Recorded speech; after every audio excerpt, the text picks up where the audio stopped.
एक बहुत ही मजेदार कहानी। एक गांव में एक किसान रहता था। एक दिन उसने सोचा कि खेत की बुआई और जुताई का काम तो पूरा हो गया है, चलो ससुराल घूमकर आया जाए। किसान जब ससुराल पहुंचा तो सास ससुर साले साली बड़े खुश हुए। सास ने भी दामाद की अच्छी खातिरदारी की और दाल सब्जी में भी खूब सारा घी डाल कर दिया। भोजन करके दामाद को खूब आनंद आया। उसने फिर सोचा, चलो फसल तो बो ही दी है, फिर क्यों ना ससुराल में कुछ दिन और रहकर ऐसे ही बढ़िया बढ़िया भोजन किया जाए। फिर जब 2-3 दिन बीत गए और दामाद घर से जाने का नाम ही नहीं ले रहा था, तो सास ने सोचा, ऐसे तो दामाद जी ही सारा घी चट कर जाएंगे और बाकी बच्चों के लिए तो कुछ बचेगा ही नहीं। इन दिनों तेज सर्दी के कारण घी हंडिया में जम रहा था, इसलिए उसे बिल्ली से बचाने के लिए वो उसे रस्से से बांधकर छत पर लटका कर रखती थी। अब उसे एक युक्ति सूझी। जब भी दामाद खाने पर बैठता, सास उस हंडिया को उसकी थाली के ऊपर उल्टा कर देती और हटा लेती। इससे दामाद की थाली में एक भी बूंद घी की न गिरती। अब दामाद बहुत परेशान, पर वो भी बहुत चतुर था और सास की सारी चालाकियां समझ रहा था।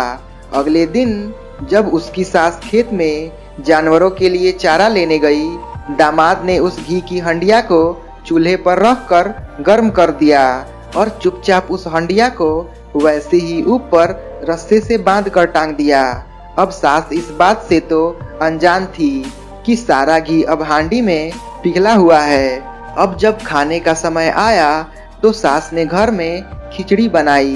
फिर दामाद को खिचड़ी थाली में परोस कर दी और बोली, आइए दामाद जी, खिचड़ी खा लीजिए।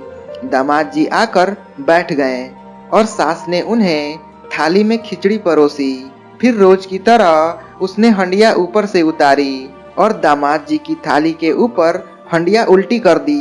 फिर क्या था, सारा का सारा घी दामाद जी की थाली पर ही आ गिरा।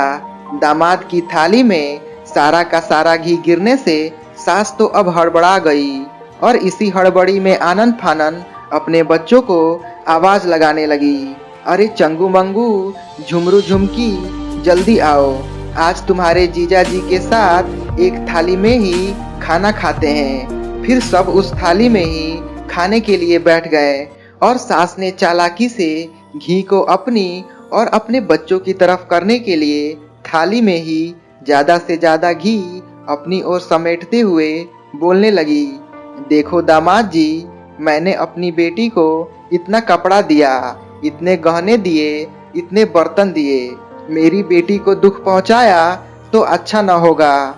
दामाद भी चालाक था और समझ रहा था कि घी की ढेरी बना बना के समझाने के बहाने सास सारा घी अपनी और अपने बच्चों की ओर समेट रही है। फिर दामाद ने तुरंत चालाकी की और सारे घी को अपनी तरफ करके खिचड़ी में घुमा घुमा के बोलने लगा, अरे थारी लड़की को जो कुछ कहे उसे यूं घुमा घुमा के चारों खाने चित कर दूं और खिचड़ी की तरह मुंह में डाल डाल के खा जाऊं।